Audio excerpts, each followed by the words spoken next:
Assalamualaikum warahmatullahi wabarakatuh. Selamat pagi, salam sejahtera bagi kita semua. Salam sehat selalu dan salam ekspor. Kembali lagi di Ekspor Expert Talk, sebuah acara podcast mengenai ekspor yang hadir tiap hari Sabtu jam 9 sampai dengan jam 10 pagi. Yang pada kali ini kita sudah masuk ke episode ke-43. Nah, jadi setiap hari Sabtu kita hadir berbincang santai mengenai ekspor, memberikan motivasi, inspirasi kepada kita semua mengenai ekspor. Nah, tentu saja bersama saya, Agung Haris Setiawan, yang selalu setia untuk mengundang para expert di bidang ekspor. Nah, pada pagi hari ini kita kehadiran expert tentunya di bidang ekspor yang tidak hanya eksportir, tetapi beliau ini dermawan juga. Beliau ini eksportir yang juga memberdayakan masyarakat sekitar, dan luar biasanya masyarakat itu tidak hanya masyarakat pada umumnya, tapi juga narapidana yang mungkin notabene kita anggap buruk lah stigmanya di masyarakat pasti seperti itu, tetapi beliau memberdayakan mereka dan luar biasanya produk mereka itu bisa diekspor ke luar negeri. Nah, pada pagi hari ini kita kehadiran Bapak Bambang Haryono. Selamat pagi, Pak Bambang. Apa kabar? Ya, baik, Pak. Selamat pagi, Pak Haris. Selamat pagi, teman-teman UKM. Siap, Pak Bambang. Salam ekspor, Pak Bambang. Nah, salam ekspor, Pak. Ya, seperti kami sampaikan, Pak Bambang, acara ini hadir tiap hari Sabtu. Jadi, kami mengundang expert di bidang ekspor untuk cerita-cerita lah, bincang-bincang santai saja. Kenapa ini di hari Sabtu? Tentunya kita akan coba mengangkat tema di bidang ekspor dan kita bincang santai, dan tentunya kita ingin mendengar lebih lanjut mengenai apa sih yang dilakukan Pak Bambang ini, karena Pak Bambang ini nanti mungkin bisa cerita lebih lanjut lagi. Bapak ini siapa? Ini dari Banyuwangi ya, Pak Bambang ya, tinggal di Banyuwangi. Ya, betul, dari Banyuwangi, Pak. Siap. Dan yang luar biasa lagi tadi seperti kami sampaikan, pemberdayaannya ini. Tapi sebelum kita bicara lebih detail, ini ada profil yang sengaja kami buat mengenai Pak Bambang. Jadi saya dapat profil ini dari berita-berita nih. Pak Bambang ternyata cukup banyak beritanya di YouTube. Saya coba kita ambil cuplikan supaya kita semua yang melihat dan mendengarkan bisa mengetahui siapa Pak Bambang. Kami putar dulu ya Pak ya, profil ya. Bapak. Baik, terima kasih Pak.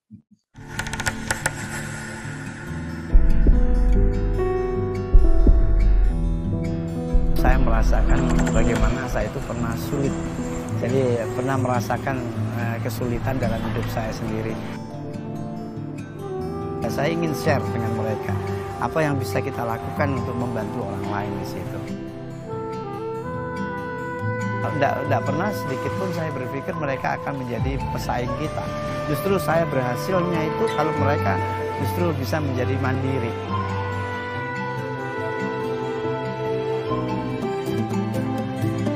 Kadang-kadang kita memandang bahwa lapas itu serem ya, gitu. Ternyata alhamdulillah luar biasa di sini ini bagus banget.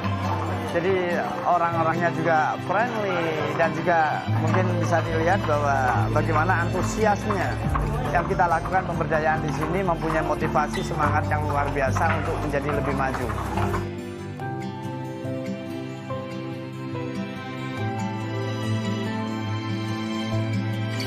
Saya ingin membangun Indonesia dengan cara saya, ya, dengan cara kepedulian, cara bersentuhan hati dengan mereka, karena mereka orang luar biasa. Oleh sebab itu, saya lebih cenderung bahkan lebih tertarik untuk membangun ekonomi kerakyatan, merekrut orang-orang yang tidak berdaya, kita berdayakan. Sudah 25 tahun usaha kerajinan ini kita rilis. Jatuh bangun sudah saya alami, dan perjalanan saya memang sangat sulit. Awal mulanya bagaimana saya tidak mempunyai modal untuk mengais ini, saya kerjakan sendiri kira-kira 20 tahun yang lalu. Dari modal 10.000 yang kita punya pada saat itu, akhirnya kita kembangkan untuk membuat bahan-bahan handicraft yang seperti kayu asli seperti ini. Dan alhamdulillah pada saat perintisan usaha itu memang kita jatuh bangun dan memang sulit sekali kita untuk mendapatkan permodalan. Bahkan dari pemerintah maupun dari perbankan aja kita sulit. Tapi dengan ada semangat dan tidak pernah putus asa, akhirnya kita tekuni usaha kerajinan ini sampai saat ini. Bahkan perjalanan kita sekarang sudah masuk dalam ekspor.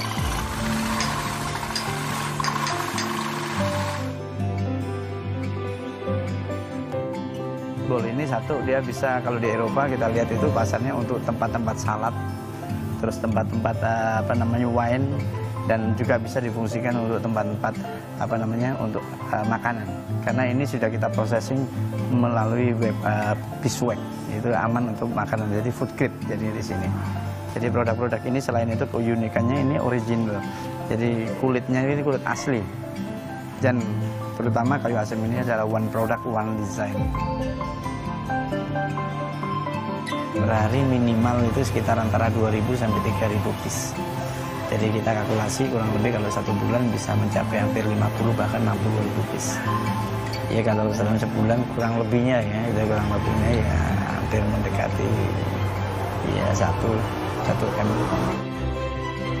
Semuanya serba mungkin ya, tidak ada sesuatu yang tidak mungkin kalau kita mau bekerja keras, tidak mudah putus asa dan semangat dan dibantu dengan doa, pasti bisa.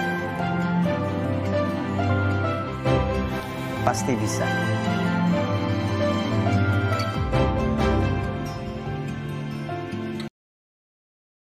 Luar biasa.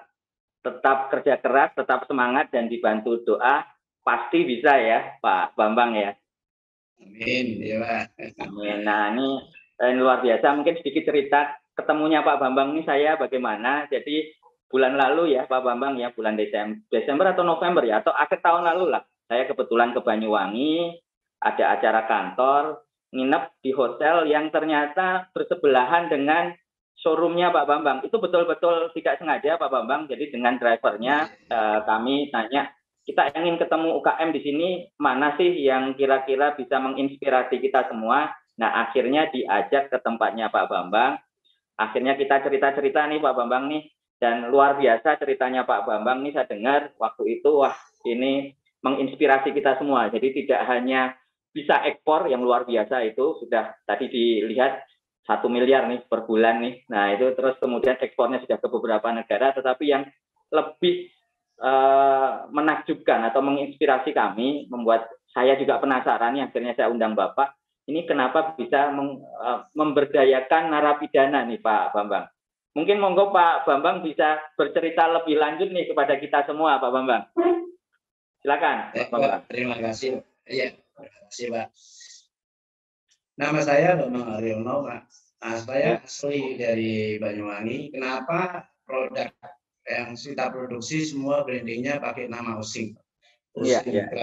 Nah ini salah satunya bagaimana saya selain mengangkat produk hasil daerah Banyuwangi, kita mengangkat budaya Banyuwangi. Di mana kita bicara Osing, selalu Banyuwangi menjadi satu fokus di situ. Bahwa Banyuwangi ini luar biasa. Nah ini salah satu. Osing itu artinya apa Pak? Mungkin boleh di-share ke kita. Osing itu mempunyai multi arti. Kalau Osing itu sebenarnya ada suku Osing. Banyuwangi itu suku Osing. Jadi bahasa Osing, ada bahasa yang namanya bahasa Osing. Nah, saya bisa untuk bahasa itu Pak. Dengan bahasa ini karena sudah mulai kecil di sini. Nah, terus yang kedua, bahasa daerahnya ya berarti ya Pak ya. Nah, itu bahasa daerahnya dan suku Osing. Sukunya juga namanya suku Osing. Dan Osing itu sendiri sebenarnya arti sebenarnya tidak. Jadi Osing ya, itu tidak sudah, terima kasih Osing ya. Tapi itu multi arti. Ini salah satunya kenapa saya membawa selalu selain nama daerah maupun produk-produk daerah yang kita produksi di sini. Dari awal mulanya, kenapa saya harus masuk di LP dan lain sebagainya. Ini sekedar informasi untuk teman-teman semua, untuk yang ingin memulai ekspor. Nah ini saya katakan jangan kecil hati. Dalam dunia ekspor tidak mengenal senior dan junior. Yang dikenal adalah siapa yang cepat, dia yang dapat. Kita terus harus bergerak. Nah ini salah satunya. Jadi jangan sampai nanti pada saat pemula-pemula selalu minder, waduh kita itu masih pemula, kita tidak bisa begini, tidak bisa begitu lah. Justru era yang seperti yang sekarang ini dibandingkan era 20 tahun yang lalu, Pak, ini yang luar biasa karena ada seperti broadcast seperti yang Pak Aris pimpin di sini maupun untuk yang lainnya. Jadi lebih mudah, lebih simpel. Nah, tadi ekspor itu mudah, ekspor itu gampang, tidak sulit. Nah, nanti saya ada tips satu, apa yang membuat ekspor itu sulit? Ya, Nah, ya. Tapi sebelum itu sebenarnya saya penasaran yang kenapa LP, Pak? Karena saya lihat di videonya itu kan tadi ada orang-orang yang di LP Banyuwangi ya, Pak Bambang ya. Bayangan kita kan wah ini pasti orang jahat lah seperti itulah. Ini Bapak bisa berdayakan dan di situ juga memakai alat-alat yang bisa dibilang kan alat-alat tajam ya berbahaya itu Pak. Ya. Nah, itu gimana caranya itu Pak? Mungkin bisa cerita itu sebelum nanti kita bicara yang ekspor Pak. Ya awal mulanya Pak, memang dari pertama saya dari nol Pak. Bagaimana perjalanan saya itu sulit sekali. Dari perjalanan sulit itu sesudah melambat kita sudah lumayan, kita melihat bahwa di lapas ini mempunyai ruang yang cukup bagus. Saya ingin men-share kemampuan saya itu dengan saudara-saudara kita yang ada di lapas di sana. Awal mulanya 13 tahun yang lalu kita masuk di lapas, kita training dia dulu Pak. Kita ajarin step by step. Nah, akhirnya kurang lebih hampir 1 tahun barulah kita sudah mulai landing. Nah, berarti dari 13 tahun yang lalu ya ini Pak Bambang ya? Tahun 13 tahun yang lalu Pak sampai sekarang. Sampai sekarang. Sampai sekarang. Nah ini salah satunya. Terus yang kedua tujuan utama saya ingin bagaimana membantu mereka. Kalau saya lihat ini menurut kacamata saya di lapas itu rata-rata kebanyakan masalah ekonomi. Nah, ini sama krusial. Saya bilang mungkin bisa dibilang 50% atau 60% masalah ekonomi yang mereka harus ada di lapas itu. Saya ingin menyentuh, memberikan skill apa yang saya punya. Kita sharing di situ supaya apa? Pada saatnya dia masa tahanan, masa waktunya dia keluar, dia akan bisa mandiri, dia mempunyai kepercayaan diri. Nah ini salah satunya yang selalu kita lakukan. Bahkan sampai sekarang di lapas itu sendiri sudah mempunyai produksi, bahkan 2 tahun yang lalu kita ekspor itu kontainer masuk di lapas Pak. Produksinya waktu di situ Pak. Nah, terus yang kedua, banyak lapas napi yang sudah keluar itu pasti mencari kita Pak di Usingkraf, di pabrik itu Pak. Dia istilahnya mau kita tawarkan kolaborasi atau sementara ikut kita kerja. Bahkan sampai sekarang sudah ada beberapa napi yang memang sudah bisa mandiri dan ada juga napi yang memang sudah ikut kita. Dan ini luar biasa. Justru dia keluar, dia sudah punya skill. Dan ada beberapa yang sudah keluar juga sudah bisa mandiri menjadi mitra Usingkraf. Tetapi di sini kita tidak menutup kemungkinan, kita tidak ada batasan. Dia bisa mandiri, yang saya katakan tadi itu justru bagaimana dia bisa mandiri, kalau perlu dia bisa ekspor juga. Nah ini tujuan-tujuan saya untuk bagaimana mengangkat napi ini supaya menjadi benar-benar kembali lagi ke masyarakat menjadi orang yang luar biasa. Dan yang kedua, kita bisa menurunkan nilai kriminalitas. Iya, iya. Nah, dengan aktivitas, dia mempunyai aktivitas dan lain sebagainya. Nah, ini akan bisa secara otomatis bisa menurunkan kriminalitas nantinya karena sudah ada kesibukan, dia sudah ada pendapatan dan lain sebagainya. Bahkan sampai saat ini saya sudah mempunyai beberapa anak asuh bahkan angkat yang lulusan API semua. Lulusan API semua. Oke, Pak. Tadi luar biasa, berarti Bapak nggak takut ya mereka malah jadi kompetitor ya nantinya ya Pak ya? Kalau kompetitor saya kira ini Pak, saya punya filosofi sederhana Pak, di mana kita tabur dengan tulus, kita tabur sesuatu yang baik. Nah itu pasti buahnya baik Pak. Jadi kita nggak pernah sama sekali, justru saya mengajari mereka untuk terus berkembang maju dan kalau perlu dia bisa ekspor juga. Nah, karena tujuannya saya di sini bagaimana saya bisa berhasil kalau mereka memang bisa mandiri. Kalau masalah pesaing, nah itu saya kira jauh dari pikiran saya. Kalau pesaing, buat apa saya harus mentraining dia, harus mengajari secara keseluruhan. Justru saya ingin menciptakan, ya maaf ya, seperti Bambang-Bambang yang lain atau pusing-klub yang lain di Indonesia ini. Nah itu. Wah, luar biasa itu Pak. Nah tadi yang dilakukan Bapak ini luar biasa, malah keberhasilan mereka itu adalah keberhasilan Bapak ya, Bapak sampaikan seperti itu ya. Begitu. Iya, benar. Nah, tapi saya masih yang penasaran tadi Pak, ketika napi di dalam, terus mereka pakai alat-alat yang tajam itu, berbahaya itu tadi, itu bagaimana itu Pak ceritanya? Apakah mereka dipilih dulu, atau bagaimana, terus kemudian pembayarannya mereka gimana Pak? Mereka dibayar atau enggak tuh Pak? Gitu. Ya, kalau masalah alat-alat tajam tadi Pak, memang kalau ke satu napi itu dipilih dulu masa tahanannya biasanya sisanya 6 bulan Pak. Sisa 6 bulan ya sudah melakukan kelakuan baik dan lain sebagainya, itu disendirikan Pak. Nah, terus yang kedua, kalau setiap jam kerja, setiap masuk ada pemeriksaan Pak. Jadi alat-alat tadi, yang alat-alat tajam itu dikumpulkan satu tempat di situ, di mana dia masuk satu hall, tempat untuk kerjanya dia di situ. Sebelum masuk diperiksa, keluar pun diperiksa. Katakan jumlah alat-alat itu seandainya 100 biji, dia harus kembali 100 biji. Kalau nggak 100, tak boleh keluar. Periksa semua, gitu ya. Ya alhamdulillah sampai saat ini kalau masalah-masalah yang seperti itu tidak ada sama sekali. Jadi aman. Dari sistem pengamanan maupun pemeriksaan saya kira SOP-nya sudah cukup baik dan maksimal Pak. Jadi sampai saat ini 13 tahun pun satu kali tidak pernah ada masalah yang terkait dengan kasus-kasus yang tidak kita inginkan seperti itu Pak. Nah itu kaitannya dengan peralatan tadi. Terus yang kedua kaitan pengupahan. Pengupahan ini Pak, kita kolaborasi dengan Kalapas yang ada di Banyuwangi. Itu setiap hasil itu dimasukkan, membuka rekening tabungan masing-masing, dimasukkan ke rekeningnya mereka masing-masing, dan itu kita bayar setiap triwulan. Maksud saya 1 bulan sekali kita kita bayarkan melalui adminnya LP, dari hasilnya berapa, terus kita bayar berapa, dan dari LP nanti itu di-set juga ke masing-masing tabungan yang aktif di Usincrab untuk bekerja di situ. Dan untuk yang perlu diketahui, saya tidak pernah membedakan atau mengambil peluang bahwa DLP maaf tanda kutip dibayar murah, enggak. Saya semua rata, baik UMKM yang mitra di luar LP maupun di LP itu semua sama, tidak ada perbedaan. Nah ini salah satunya yang sudah kita lakukan sampai saat ini.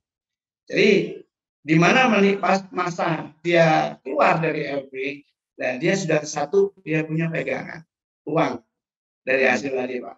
Dan saya merasa bangga banget, terutama itu di mana pada saat dia masih di LP, istrinya datang, dia nggak pernah minta uang lagi Pak.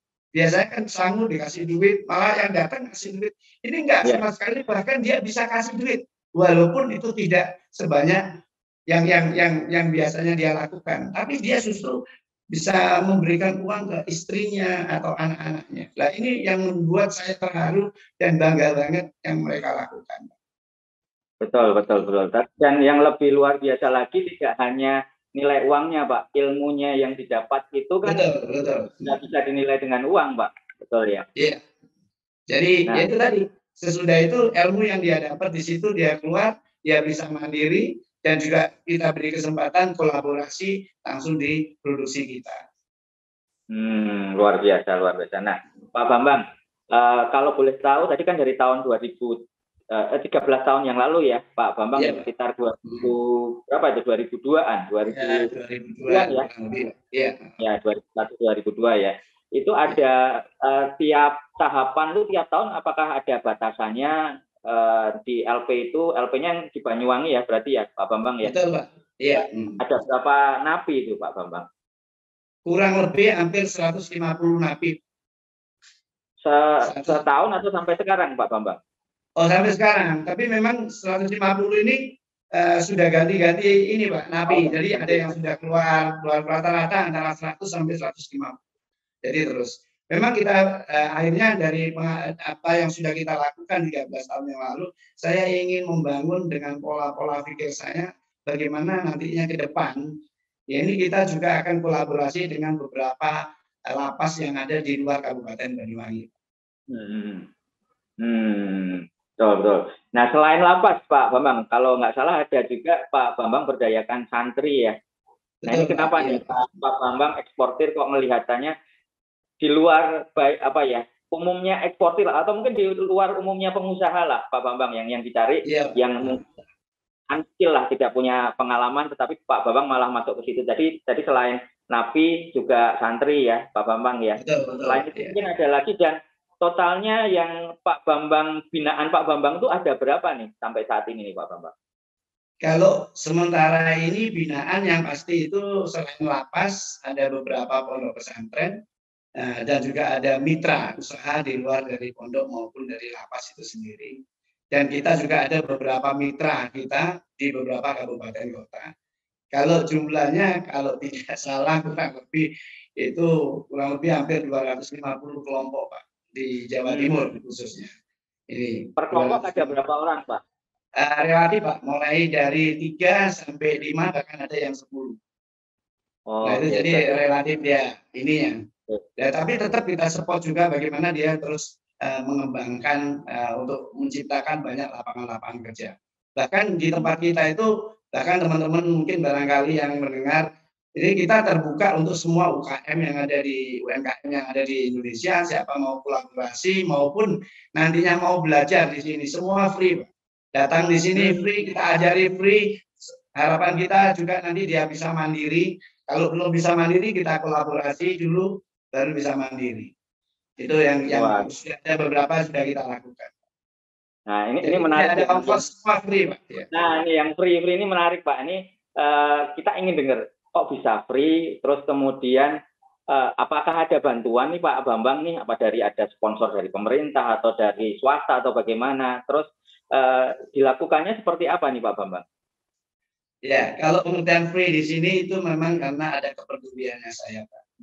Jadi ada ketulusan yang saya lakukan. Kalau sponsor maupun dari pihak pemerintah maupun swasta, saya katakan tidak sama sekali. Bahkan sampai detik ini pun Rp1.000 mulai di mana saya merangkak sendiri sampai jatuh bangun, bahkan lungup orang Jawa bilang itu berdiri lagi sendiri Pak. Nah, sampai saat ini saya juga terima kasih pemerintah juga care di mana ada informasi pameran, informasi apa itu memang saya percaya itu pemerintah memberi support untuk saya. Tapi kaitan pendanaan sampai saat ini, walaupun saya tidak punya uang, tapi saya berusaha berdiri Pak, walaupun kaki saya gemetar untuk mengatasi masalah saya, pembinaan saya, tapi saya berusaha selama saya masih bisa berdiri, saya akan tetap berdiri Pak. Wah, luar biasa, luar biasa Pak Bambang. Nah, ini luar biasa yang dilakukan Pak Bambang, memberdayakan napi, memberdayakan santri, memberdayakan mitra ya, mitra-mitra UKM yang belum bisa diajarin Pak Bambang untuk menjadi seperti Bambang-Bambang lainnya lah, seperti posting kafe-nya kita berdayakan seperti, dan itu ini tadi kan Pak Bambang tidak ada bantuan dari pemerintah. Ya, saya selaku mungkin perwakilan pemerintah di sini berterima kasih nih kepada Pak Bambang nih. Jadi kita harapkan, ya ini awalan kita ngobrol-ngobrol santai ini, kenapa di hari Sabtu, saya nggak ngomongin dari pemerintah Pak, makanya kita lakukan obrolan ini hari Sabtu, silahkan aja nanti ngomong-ngomong apa saja, kita bisa diskusi lebih lanjut. Luar biasa apresiasi yang kami berikan kepada Pak Bambang. Saya selaku pribadi juga merasa termotivasi nih Pak. Apa yang kita lakukan, kadang-kadang kita melihat saja takut nih Pak, tapi Pak Bambang malah masuk ke mereka, membantu mereka, dan tadi kan disampaikan nih, ketika keluar dari lapas, didatengin nih Pak Bambang. Nah ini mungkin kalau orang-orang umum, wah ada orang datang keluar dari lapas, datang ini mau ngapain nih? Iya, saya juga ini Pak, selain itu kita memagari itu bukan memagari dengan trali besi, saya memagari mereka dengan hati saya. Di mana pada saat dia itu asimilasi dan lain sebagainya, biasanya kita kumpulkan mereka, saya kasih wejangan atau saya kasih masukan untuk ini lakukan yang terbaik, jangan disalahgunakan. istilahnya nanti dia lari atau bagaimana. Karena apa? Kalau terjadi seperti itu, saya katakan saya penggantinya mereka masuk di tahanan. Jadi saya memagarkan dengan hati ini, Pak. Jadi apa yang saya lakukan dengan risiko yang cukup tinggi, menurut saya sih risikonya cukup tinggi. Tapi kenapa saya lakukan? Ya alhamdulillah dengan saya memagari dengan tulus, dengan doa-doa maupun doa-doa dari UKM kelompok-kelompok kita, maupun baik dari pesantren maupun teman-teman kita semua. Alhamdulillah kita semua berjalan dengan baik. Wah, luar biasa nih Pak Bambang. Jadi tadi dilakukan Pak Bambang sudah sebegitu panjangnya, begitu lamanya, sudah ada kelompok UKM dan UKM yang terbantukannya sudah ribuan, itu tadi baru orang-orangnya. Belum keluarganya, itu pasti keluarganya juga jauh lebih banyak dan impact-nya saya rasa ini lebih besar sekali. Ini tadi masalah sosial dan tadi juga di klip tadi juga disampaikan, Pak Bambang ini lakukan ini kan salah satunya juga kita bicara bisnis ya Pak Bambang ya, pasti menghasilkan. Tadi sudah disampaikan untungnya atau mungkin omsetnya 1 miliar per bulan. Ini kita bertemu dengan miliarder nih tiap minggu nih Pak, salah satunya Pak Bambang. Nah, tapi sebelum kita bicara lebih detail mengenai apa yang dilakukan Pak Bambang, khususnya dengan Osingcraft, ini ada pesan-pesan yang mau lewat dulu Pak Bambang. Nanti kita akan lanjut setelah pesan-pesan berikut ini. I feel nauseous, believe me. Never had a lot of shit come easy. Had to work hard, struggle just to be me. Had to rise up just so they could see me. Did what I had to do just to feed me. And what was left over I put towards my dreaming. But the only thing in life that has meaning are the things you gotta work for, believe me. Take into your hands a plan, your own hands can land your own brand. And damn, I feel like no one takes accountability. They want the credibility, convincingly unwilling to put in the hours it takes to get some power. Don't be fucking sour, take a cold shower. Scream until you're louder, work until you're prouder. And fuck all the doubters, they're just your downers. I swear.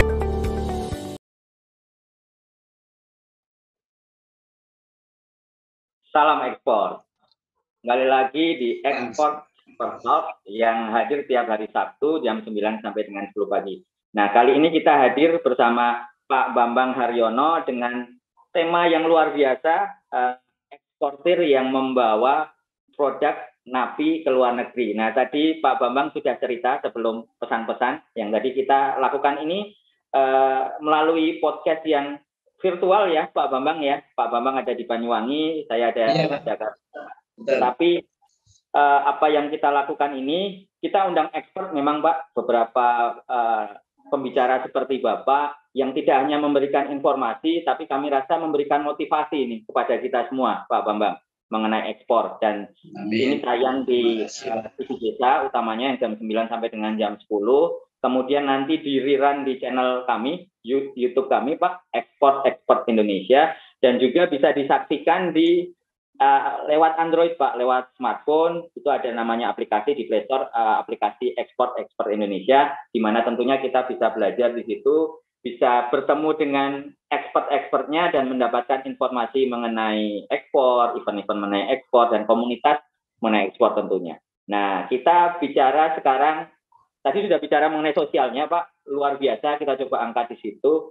Tetapi tentunya kalau kita bicara bisnis, ketika saya bicara dengan Bapak, ekspor itu kan masalah sustainability ya Pak ya. Tentu Bapak bisa terus membantu mereka apabila usahanya berjalan juga, mendapatkan keuntungan. Semakin besar keuntungan, saya yakin Bapak juga akan bisa membina semakin banyak UKM, membina semakin banyak masyarakat, dan menjadi eksportir seperti Bapak. Nah, tapi kita ingin tahu nih Pak, ceritanya Osingcraft itu seperti apa. Nah, saya sudah dapat presentasi Bapak, kalau nggak salah, bisa saya coba share Pak Bambang, presentasinya dulu ya. Iya Pak. Mas Slamet bisa kita coba. Nah, ini, dan silakan Pak Bambang.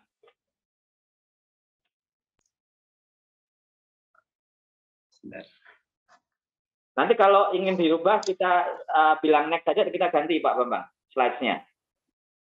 Oke, iya Pak, baik Pak. Sudah, coba dari awal Pak, kembali lagi Pak. Ya, kita lihat dari depan. Ya. Jadi Ekspor Talk, ya yang tadi yang dikatakan ini Pak ya, dari pimpinan Pak Aris ini, saya senang sekali dan saya mempunyai sedikit tema yang Katakan ada pergerakan, pasti ada perubahan. Nah, ini. Tadi sempat Pak Aris menanyakan dari omset 1 miliar tadi, Pak. Kenapa seperti itu? Awal mulanya Pak, berapa tahun yang lalu, di mana kita itu masih kecil, yang bisa dibilang notabene belum mempunyai modal, belum mempunyai karyawan, saya itu tertantang banget, Pak. Karena UKM, saya sebagai UKM kecil, kalau setiap mau masuk ke kantor dinas yang terkait, itu kesannya itu UKM ini usaha kecil yang apa ya, kurang modal singkatannya. Ya, usaha kecil kurang minta-minta ya kasarannya ya. Ya itu terus yang kesannya seperti itu. Terus yang kedua, usaha kecil yang mangkelin, selalu ngeribetin, kadang-kadang kita itu ini itu ngawarin apa namanya, bawa kesana kemari, bawa ini proposal dan lain sebagainya. Nah, ini kesan seperti itu yang membuat saya itu bagaimana saya itu kesan UKM ini jangan seperti itu. Saya tentang jadi bagaimana saya bisa mengubah yang dulunya UKM, usaha kecil yang mangkelin, itu menjadi usaha kecil miliaran, Pak. Wah, UKM usaha kecil miliaran ya, luar biasa. Ya, saya membangun mindset itu.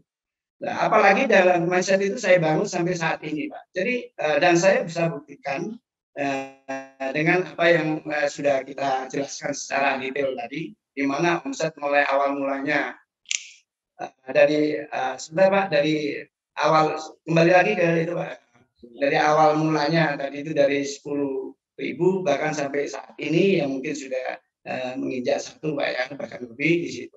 Nah, tema yang saya katakan pada saat ini situasi pandemik, di mana situasi pandemik sekarang ini kalau saya lihat kurang lebihnya seperti perusahaan-perusahaan besar, banyak yang gulung tikar, banyak yang PHK dan lain sebagainya. Nah, sebenarnya justru UKM kita ini luar biasa. Hanya satu, apa dia sudah bergerak? Nah, contoh ilustrasi lah, ini ilustrasi yang ada pergerakan pasti ada perubahan. Contoh posisi saya seperti di sini, Pak. Nah, kalau saya geser sedikit di sini, cara pandang Pak Aris mungkin menggeser juga di situ. Ya itu yang saya maksud berubah. Jadi perubahan. Tapi selama ini UKM kita itu mau sudah bergerak. Apa hanya instan? Apa harus menunggu pandemi ini? Saya kira tidak. Kita akan mati kalau berpikir pola pikir semacam itu. Lambat laun, lama-lama mati. Jadi dalam posisi ini, pergerakan ini, jadi kita harus mengubah mindset pola-pola pikir kita sendiri.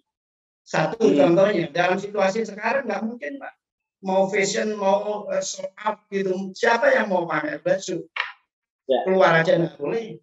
Semua aja ditutup. Jadi kita harus jeli melihat kebutuhan market. Itu satu. Terus yang kedua, apa namanya, pasar ya, UKM sendiri itu harus mencair dalam situasi seperti ini. Mencair pengertian di sini ini dia mengikuti arus di mana lagi yang mana yang booming, di mana yang laku. Nah itu kita harus ikutin di situ Pak, karena kita mempertahankan hidup. Jadi jangan idealis. Kalau tidak membuat ini ya saya nggak mau kerja, mati benar kita. Ya. Jadi kita harus mencair. Ini salah satunya. Jadi jangan terlalu idealis. Jadi kita harus mau berkolaborasi dengan UMKM yang lain. Tidak perlu gengsi, Pak. Gitu. Jadi tidak perlu gengsi. Jadi itu salah satunya. Jadi apa yang sudah kita lakukan dalam strategi ini? Ya ini salah satunya. Ini sebenarnya klasik ya Pak ya. Tapi perlu saya ingatkan lagi. Oke, next. Next, coba kita lihat. Lanjut, Mas Slamet. Lanjut, ya. Mas. Nah ini ada strategi market yang sifatnya sebenarnya itu sudah apa ya, biasa sebenarnya ya, kurang lebih. Tapi perlu diingatkan lagi bahwa untuk membuka jaringan-jaringan market itu adalah salah satu selain kita selalu mengikuti proaktif di pameran nasional maupun internasional. Ya. Dan juga kita itu akses terus ya, aktif juga di medsos. Dan yang kedua, yang tidak kalah pentingnya, Pak, lah itu salah satunya kita selalu mencari informasi yang kaitannya dengan seperti yang di perwakilan Indonesia yang ada di seluruh dunia di BDC. Nah itu yaitu bagaimana Indonesian Trends Promotion Center itu kita bisa maksimalkan. Jadi kita terus yang maksud saya yang UKM ini yang proaktif.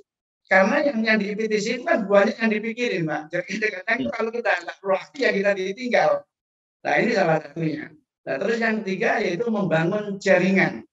Membangun jaringan ini salah satunya di mana kita itu mempunyai aset teman-teman kita. Salah satu yang saya maksud aset itu adalah teman-teman kita yang diaspora yang ada di baik itu di Korea, di Jepang, di Cina maupun di Amerika. Nah itu kita maksimalkan. Kita selain komunikasi jaringan-jaringan ini. Tapi sekali lagi ini Pak, ini perlu apa namanya? Perlu saya sampaikan, kita jangan terpancing, tergiur atau terbuai dengan diaspora. Kadang-kadang saya tahu ini, saya tahu wilayah ini, saya bisa bantu kamu, saya bisa ini. Nah ini sekali lagi saya katakan jangan terpancing. Kita harus tahu siapa orang ini. Apa dia pelaku bisnis, apa dia tahu produk knowledge yang mau dipasarkan. Ya, karena saya katakan begitu, Pak. Saya sudah tertipu dengan diaspora kita sendiri 2 kali, bahkan sampai saat ini uang saya setengah kontainer nggak dibayar. Jadi saya nggak perlu kasih itu lagi. Tapi saya hanya ingatkan, kita harus jeli dalam dunia bisnis. Kalau kita sudah ngomong bisnis, yes or no, that's it. Jadi kita nggak bicarakan yang lain lagi. Ini salah satunya. Jadi perlu kita membangun jaringan, tapi dengan jaringan-jaringan yang positif, kita pun juga turun di lapangan siapa mitra kita. Oke, next. Ya, sedikit tambahan Pak Bambang. Tadi Pak Bambang sampaikan ITPC itu betul sekali, luar biasa. Jadi seperti saya sampaikan Pak Bambang, saya dulu di Sydney Pak. Saya dulu kepala ITPC di Sydney, Australia. Dan salah satunya betul yang kami lakukan pada waktu itu kerjasama dengan diaspora. Tapi memang betul sekali, diaspora itu kan banyak sekali Pak Bambang. Ya ada yang sekedar di sana, ada yang mungkin bahasanya sok tahu pun juga ada. Tetapi ada juga diaspora yang memang berjiwa bisnis, memang dia mempunyai bisnis dan impor itu tadi. Jadi kita itu harus jeli. Jadi sama Pak Bambang sampaikan tadi, kalau UKM atau mungkin mitra itu nggak dibedakan antara napi atau yang bukan napi. Buyer pun juga sebetulnya seperti itu. Diaspora ataupun bukan diaspora itu bayar sama. Jadi kalau memang kita ada order ya kita base-nya berdasarkan pesanan itu tadi ya Pak Bambang ya. Jadi betul, Pak. Si bayarnya itu ketika dia mau jual lagi di sana, diaspora itu juga harus menyesuaikan aturan di sana begitu. Jadi itu mungkin tambahan sedikit Pak Bambang. Mari silakan lanjut. Ya, jadi itu ya. Selain dari itu tadi kalau di PTC tadi saya juga terima kasih dengan Bu Dewi ya yang waktu itu di Korsel Pak. Itu banyak membantu kita Pak. Selain saya diberi banyak informasi, bahkan ada meeting-meeting bisnis pun didampingi dengan Ibu Dewi. Ya waktu di Korsel. Jadi saya terima kasih sekali. Makanya dari teman-teman ini jangan pernah berhenti, jangan pernah putus asa. Istilahnya itu terus proaktif saya katakan. Proaktif terus untuk kontak aja sudah semua IPTC yang memang tujuan-tujuan kita, sasaran market kita. Itu salah satunya. Terus yang kedua, tujuan negara, tujuan ekspor. Yang ini yang perlu banyak diketahui, yang harus diketahui oleh teman-teman baik itu terutama pemula. Jadi jangan sampai kita itu terlalu idealis dengan produk-produk kita. Punya kita bagus di sini mungkin di Indonesia mungkin oke semua, tapi belum tentu di sana itu laku, Pak. Karena di negara tujuan kita harus tahu negara mana dulu. Seandainya Korea, lah itu atau Jepang atau Amerika, kita lihat budayanya dia dulu, Pak. Kita lihat dulu apa namanya karakternya. Nah, terus kita lihat harus betul kita pelajari, terutama kalau seandainya mau pameran itu perlu sekali. Jadi bukan hanya produk kita yang menurut kita itu wow, desain kita itu wow. Nah, wow yang dari mana? Nah, kalau kita ngomong wow, saya ingin tahu produk mana yang selama ini pameran wow menjadi booming dan order sampai ribuan kontainer. Tidak ada kalau kita mau ngomong. Karena saya di lapangan bukan saya tahu data, bukan data, tapi kita lihat fakta. Nah ini kadang-kadang seperti yang perlu harus diperhatikan supaya kita itu tidak sia-sia. Nah ini salah satunya. Terus yang ketiga adalah melihat kebutuhan market. Apa sih yang dibutuhkan Jepang, apa sih yang dibutuhkan Korea, itu setiap negara mempunyai perbedaan kebutuhan. Nah kenapa produk kita mungkin ini sedikit saya singgung, kenapa Oceancraft ini omset justru 1 tahun yang lalu di mana situasi pandemi, di mana ditutup total bahkan sampai orang kerja aja nggak boleh, Pak. Di situ omset kita itu naik di atas 500%. Ini gila, Pak. Bahkan sampai saat ini, bahkan kita itu ada kontrak-kontrak eksklusif. Nah ini kalau kita ngomong kontrak, ngomong lain-lainnya memang agak panjang, tapi kita mempersingkat aja di sini. Dan satu hal, saya tidak mau dikendalikan oleh buyer, walaupun itu perusahaan besar. Seperti contoh yang sederhana, Pak ya, kita sudah kolaborasi sampai sekarang, itu kalau dengan Jepang itu Mitsubishi, perusahaan besar ini. Mitsubishi, bahkan kita sering meeting di Jepang maupun di Mitsubishi datang di sini juga. Terus yang kedua Koabu, ini perusahaan juga besar di Jepang ini. Base-nya kalau tidak salah di Nagoya itu, Pak. Terus yang ketiga ini baru kita itu kerjasama dengan Toyoshima di perusahaan Jepang juga, mitra. Nah ini satu. Tapi kalau dengan Korea kita dengan Daiso, bahkan kita continue sudah ada kontrak eksklusif. Nah, bahkan yang kedua kita sudah ada kerjasama dengan Jaju. Ini perusahaan yang memang kalau dilihat level memang di atas Daiso. Nah, itu sudah ada kolaborasi. Kenapa kok seperti itu? Sekali lagi saya katakan, Ocean Club tidak pernah mengundang mereka. Ocean Club tidak pernah mempromosikan diri untuk mencari itu. Nah, itu salah satu apa tips nanti. Itu bisa saya uraikan. Kita harus melihat peluang-peluang kebutuhan pasar dulu yang saya katakan tadi, supaya tepat sasaran. Nah, kenapa kita bisa naik omset kita di sampai angka sampai 500%, bahkan sampai sekarang. Bahkan kita ada kontrak bahkan sampai 2022. Memang kontrak kita itu 6 bulan gitu, Pak. Nah, bahkan ini ada kontrak satu lagi mau dikontrak 2 tahun dengan Jaju, tapi dengan catatan ini shipping pertama nanti itu menjadi barometer. Nah, tapi kita sudah ada MOU, Pak. Ini sudah ini lolos kontrak. Yang itu terjadi di masa pandemi ya, Pak Bambang ya? Kenapa? Yang terjadinya malah di masa pandemi ini, Pak Bambang. Oh ya, justru kejadian di masalah pandemi, Pak. Okay. Nah, itu kenapa saya katakan kok bisa naik 50%, 500% di sini, Pak. Ini sedikit, Pak. Kita coba setback kita melihat kebiasaan negara-negara maju. Contoh seperti Korea, Jepang, Amerika. Di mana kalau seperti sebelum COVID, mereka ini kan kalau sudah jam kerja, waktu siang, biasanya dia itu enggan pulang. Dia lebih cenderung makan di kafe atau apa, karena time is money, dia mempersingkat diri. Nah, ini salah satunya. Jadi ini kebiasaan-kebiasaan negara-negara maju benar-benar menghemat waktu supaya kos ini bisa ditekan. Nah, dia makan di kafe, sudah itu balik lagi di tempat kerja. Nah, masalah pandemi ini beda banget lah. Nah, ini yang kadang-kadang yang lupa, tidak dibaca sama banyak pelaku usaha. Pada saat pandemi semua ditutup, kafe ditutup, bahkan kerja pun kerja di rumah. Betul. Nah, itu yang dibutuhkan mereka, otomatis tableware, perabotan rumah tangga, baik itu kelihatan sopit, sendok dan lain sebagainya, mau nggak mau dia harus melengkapi itu.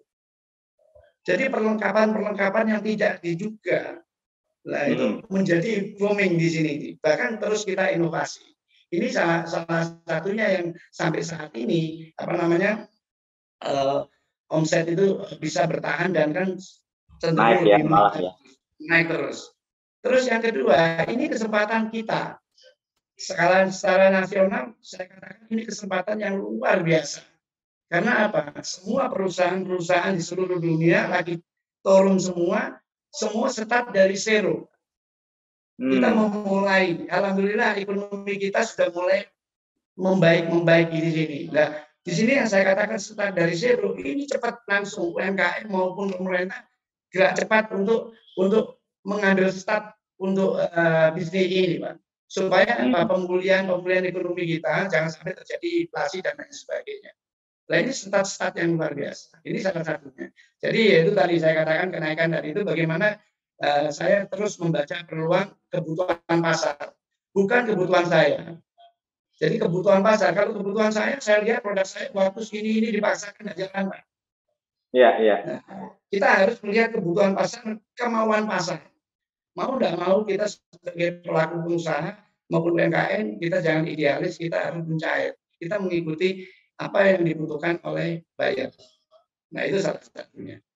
Jadi kembali lagi, kenapa tadi itu apa namanya ada beberapa buyer. Satu, saya dapat, kok lainnya itu saya tidak pernah menghubungi mereka. Jujur aja saya tidak pernah menghubungi mereka, tapi mereka yang mencari saya. Saya katakan Pak di sini ya, memang buyer mencari produsen.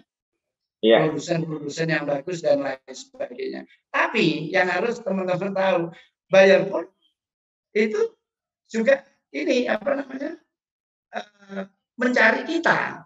Jadi istilahnya itu bukan hanya produsen mencari buyer, tapi buyer mencari kita. Mencari itu begini pengertiannya. Di mana ada satu perusahaan, contohnya seperti Mitsubishi, itu pertama kali saya dengan Mitsubishi, Pak. Nah, sampai sekarang. Nah, itu pertama kali Mitsubishi. Nah, Mitsubishi itu bilang, kalau kamu bisa menjaga standar kualitas yang sudah kita tentukan, Pak Bambang nggak perlu, saya selalu ingat itu kata-kata itu. Pak Bambang nggak perlu mencari buyer. Buyer pasti mencari Pak Bambang. Karena apa? Nah, mereka kan berkompetisi juga, bersaing juga. Dari mana sih produk Mitsubishi ini? Dia Pak, sampai sumbernya. Dan itu bisa ketahuan ya. Kenapa? Dan itu bisa ketahuan ya oleh si buyer-buyer itu tadi ya. Mereka tahu ya sebetulnya ya. Iya, justru dia mencari. Kalau ini dia cari produk yang bagus, kualitasnya sudah standar bagus, harganya ditambah harga bagus, ya dia otomatis ya kalau tidak mencari pusing craft dengan harga itu dia ngambil di Filipina, di Cina, ya tidak mungkin harganya tinggi. Kalau mereka bisa order di sini, datang di kota Banyuwangi yang kecil di ujung Jawa ini, ya saya bersyukur banget karena saya bisa menggeser walaupun itu hanya 0,5% dari Filipina, Cina maupun yang lainnya. Kalau enggak, bisnis dia pasti ke lain negara. Nah ini salah satunya. Terus ada lagi satu yang perlu sedikit saya share di sini. Pada saat 2 tahun yang lalu, saya ke warehouse diundang oleh buyer dari Mitsubishi. Warehouse-nya kalau tidak salah kurang lebih sekitar 2 hektar, besar banget. Ya. Jalan kaki sehari aja nggak mungkin nyampe. Jadi kalau jalan itu harus pakai ini mobil kecil itu, Pak. Melihat. Ya. Tapi saya itu tertantang sekali, saya merasa terpukul sekali karena apa? Setiap yang saya lalui itu produknya made in China, made in Filipina, made in Taiwan. Waduh, saya itu betul-betul sedih, Pak. Tapi dari kesedihan saya merasa tertantang. Ternyata dari sekian banyak produk yang sudah masuk di Jepang itu dari beberapa negara, ada pusing craft di ujung di sana. Nah, itu yang membuat saya terus ingin membangun dengan pola-pola pikir saya. Jadi ini fakta yang saya punya. Jadi bukan data yang ditonjolkan di sini, Pak. Jadi fakta yang ada. Ini salah satunya. Oke, next. Nah, jadi ini yang standar yang saya katakan standar untuk ekspor. Sebenarnya standar ekspor ini sudah diketahui oleh semua orang, simple, tapi tidak bisa dipandang. Contohnya satu, dari sisi kualitas. Sisi kualitas ini benar-benar tes lab. Punya kita itu karena ini untuk makanan, jadi tes labnya itu walaupun kita punya lisensi sudah food grade di sini, Pak, itu masih di tes lab lagi di Korea, bahkan di Jepang, di Amerika. Nah itu dia tes labnya kalau PES, baru itu produk itu baru bisa diproses.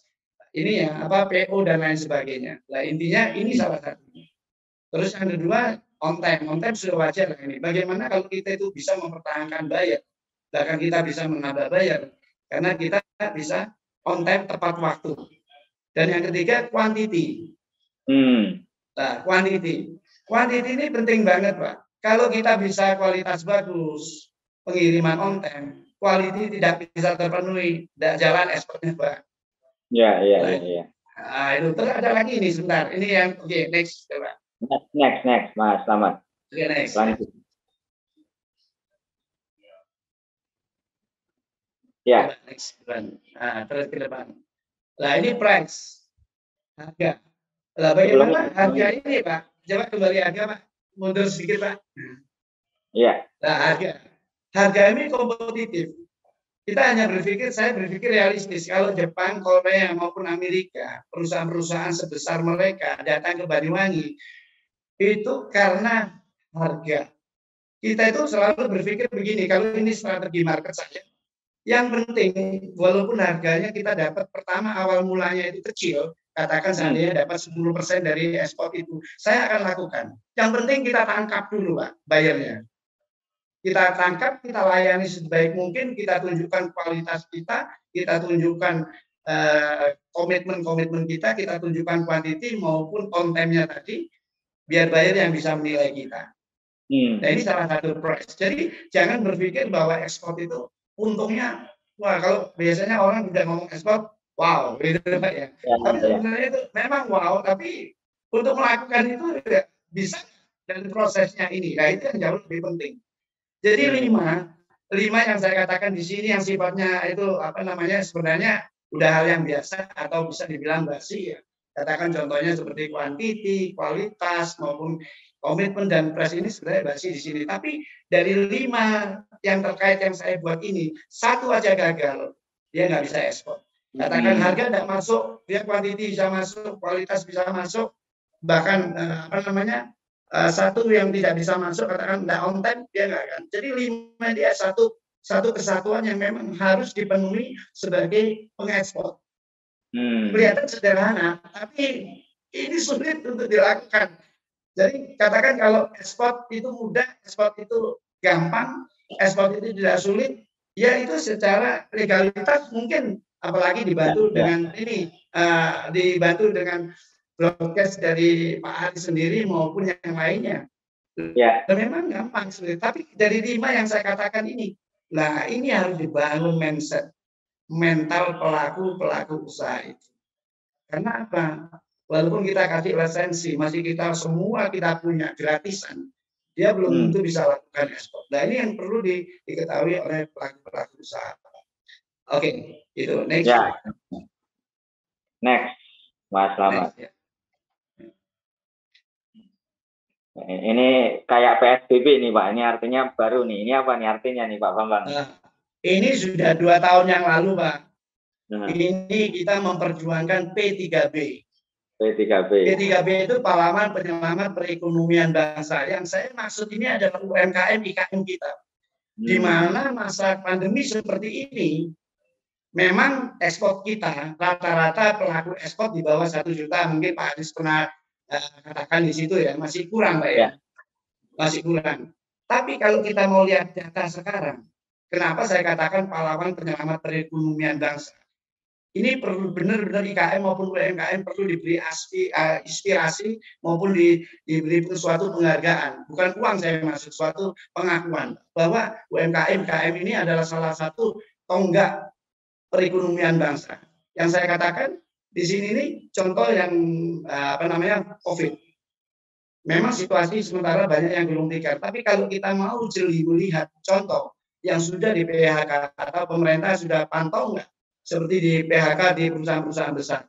Kalau sekarang dia menjadi UKM pemula, menjadi pengusaha awal walaupun itu jual nasi dan lain sebagainya, justru meningkat. Sekarang itu secara global kalau kita pantau one by one di sini ini justru ekonomi kita itu merambat membaik karena apa? Kekuatan UMKM itu sendiri. Yang di PHK sekarang mungkin jadi pengusaha, istrinya tukang ojek sekarang jadi tukang masak, jangan jual online. Jadi banyak sekali. Saya yakin dan optimis 5 tahun ke depan bukan 1 juta lagi, lebih dari 1 juta yang sudah ekspor. Itu berkembang nantinya dari yang kecil. Luar biasa.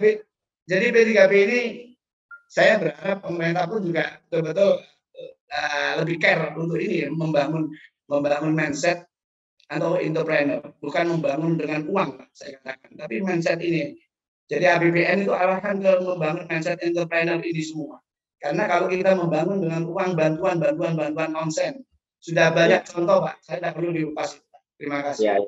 Ya. Salah satunya yang kita lakukan ini Pak, kita bantu membangun mindset Pak, dan sebetulnya ini pun juga tanpa APBN Pak. Jadi ini saya lakukan di hari Sabtu, di luar jam kerja saya, tanpa APBN ya, saya cuma pakai internet di rumah saja lah, pakai laptop, pakai jaringan wifi, studio saya sendiri. Jadi itu saya lakukan, sama saya coba belajar dari Pak Bambang yang luar biasa sudah membantu beberapa UKM. Saya coba membantu dengan apa yang bisa saya lakukan ini, saya bisa mengundang expert, salah satunya Pak Bambang untuk memberikan motivasi. Jadi kita lakukan bersama-sama Pak Bambang.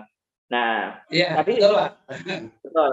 Nah, ini waktu Oke. sudah hampir habis, Pak. Tapi saya kemarin tadi mendapatkan video Bapak mengenai produk Bapak supaya kita dapat gambaran nih. Tadi yang Bapak sampaikan bahwa sekarang ini kan kita harus lihat demand pasarnya. Sekarang semuanya juga sudah lockdown di mana-mana lah.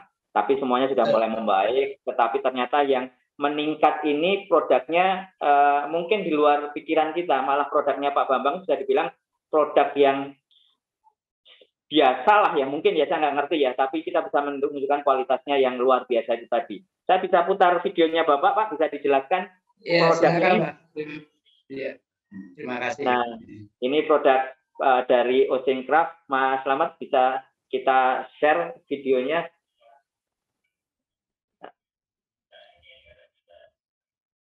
Produk dari Ocean Craft ini, silakan Pak Bambang. Ini produknya apa saja? Menarik sekali ini produk-produk ini. Iya, Pak.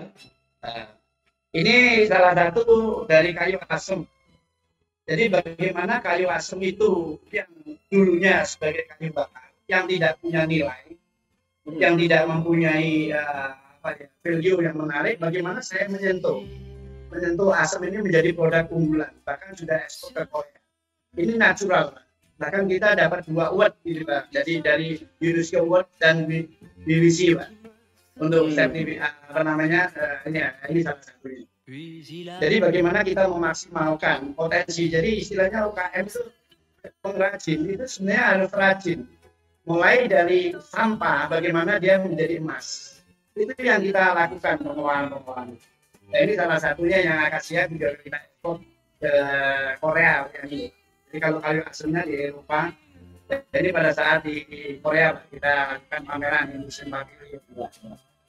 Nah, ini salah satu. Dan produk-produk ini semua aman untuk makanan. Nah, jadi di Korea itu untuk difungsikan ya seperti yang ada gambar ini, Pak. Punya. Nah, ini waktu itu di Korea, Pak, kita juga ada pameran di sana. Nah, ini salah satunya, Pak, new produk Ocean Craft yang belum launching, Pak. Bisa dibilang belum launching di Indonesia maupun di luar, karena masih saya masih lihat perkembangan pasar dulu. Kalau yang lainnya masih booming, masih kita keep dulu, Pak. Jadi kita lihat situasi. Nah, ini menjadi kenapa saya mempunyai ide-ide warna-warni dan lain sebagainya. Ini yang perlu diketahui, semua produk kita itu food grade, aman melalui tes lab semua. Jadi itu aman untuk dipasarkan baik di dalam negeri maupun di luar negeri. Jadi kita keep untuk mengantisipasi, karena saya tahu berapa tahun yang lalu sampai saat ini untuk negara Jepang dan Korea itu kadang-kadang untuk recycle kaitannya dengan keramik, piring-piring plastik yang model seperti itu agak kesulitan. Justru saya mau ngambil peluang terobosan untuk membuat semacam model keramik, model plastik, tapi itu dari bahan kayu. Nah, itu yang menjadi kunci untuk Ocean Craft untuk akan datangnya masih kita keep dulu. Tapi kita sudah produksi, kita juga sudah persiapkan semua. Tinggal nanti pada saatnya kita akan tawarkan ke buyer-buyer ini. Nah, ini salah satu di warehouse kita waktu pengiriman Korea itu. Terima kasih. Luar biasa Pak Bambang. Inspirasinya kepada kita semua. Produk-produknya tadi sebetulnya saya rasa UKM bisa melakukannya ya Pak Bambang ya. Orang Indonesia semuanya bisa, apalagi dari Pak bisa memberikan caranya, sharing informasinya, keahliannya pun Pak Bambang share ke semua pihak nih. Jadi Pak Bambang kita undang di sini. Sekali lagi saya ucapkan terima kasih Pak Bambang. Saya belajar banyak dari Bapak, memberikan motivasi. Tentunya tidak hanya nanti yang nonton YouTube kita ini secara live ini tadi, tetapi juga bagi saya pribadi ini memberikan semangat, Pak. Semangat untuk kita bisa, tadi bahasanya Pak Bambang, P3B ya, kita bisa menjadi pahlawan penyelamat perekonomian bangsa. Ya, betul. Jadi kita akan bersama-sama di situ, Pak Bambang. Nah, ini tidak terasa waktu kita sudah habis, Pak Bambang. 1 jam kita ngobrol santai di weekend ini, nggak terasa. Banyak ilmu yang saya dapat. secara pribadi saya dapat, dan saya yakin semua yang nonton pun ini juga mendapatkan inspirasinya, motivasinya tentunya terhadap apa yang kita lakukan bersama ini. Tetapi bisa Pak Bambang sampaikan ke kita semacam last statement-nya Pak Bambang nih, untuk kembali lagi memberikan semangat kita semua Pak Bambang untuk ekspor, tapi tidak hanya ekspor saja tadi, jiwa sosialnya juga ada, dan kembali lagi kita melakukan itu semua untuk menjadi pahlawan penyelamat perekonomian bangsa. Silakan Pak Bambang. Ya, saya cukup sederhana aja Pak. Saya katakan, ayo kita bergerak, karena pergerakan itu membawa perubahan. Jangan memikirkan corona atau walaupun varian-varian baru. Kita berpikir positif, kita menatap ke depan, kita tetap menjaga ini Pak ya, apa namanya, jarak dan lain sebagainya. Nah ini salah satunya, ini maaf saya tidak menggunakan masker juga karena saya sendiri Pak, sendirian. Nah ini tetap, jadi ada pergerakan, di situ ada perubahan. Jadi sekali lagi saya ingatkan, kalau kita tidak mau bergerak, lambat laun akan tenggelam sendiri Pak. Mari kita itu tanggalkan idealis kita, mari kita tanggalkan egois kita berkolaborasi, kita mencair, di mana katakan seandainya itu teman-teman kita yang memang itu sekarang lagi alhamdulillah lagi rame order, kita coba komunikasi, coba kita itu dekatin mereka. Nah itu, jadi yang perlu diketahui, proses itu tidak instan, perlu waktu. Tapi sekali lagi saya satu punya keyakinan, di mana ada kemauan, di situ ada jalan. Nah ini salah satunya. Terus yang kedua kaitannya dengan pemerintah sendiri, saya berharap juga terus saya terima kasih Pak Aris yang sudah lakukan seperti ini Pak, walaupun APBN maksud saya. Ini luar biasa Pak. Ini saya yakin Pak, itu pasti apa ya, Tuhan tahu apa yang kita lakukan, dan masyarakat apa yang kita lakukan ke masyarakat juga. Tidak ada sesuatu, tidak ada yang mustahil Pak. Jadi sampai saat ini yang sudah kita lakukan, alhamdulillah karena doa dari teman-teman kita, partner kita, dari ILP, dari pondok pesantren, ini doanya luar biasa. Terima kasih. Siap, luar biasa. Semangat ekspor, luar biasa apa yang kita dapatkan pada hari ini dari Pak Bambang. Beliau sudah buka rahasianya, bahkan beliau pun tidak takut membuka keahliannya, membuka rahasianya kepada kita semua, supaya kita semua bisa seperti beliau. Bahkan saya yakin Pak Bambang kalau ada yang bisa lebih berhasil dari beliau malah lebih senang nih. Saya yakin beliau seperti itu. Tentu tadi Pak Bambang sampaikan, kita tetap harus bergerak ya Pak Bambang ya.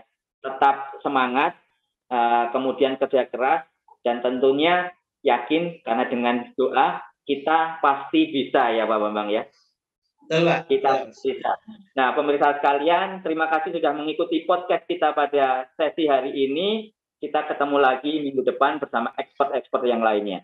Terima kasih, tetap semangat, tetap jaga kesehatan, berdoa terus ya Pak Bambang ya. Ya, siap Pak. Tetap ekspor. Ya, ekspor. Terima kasih.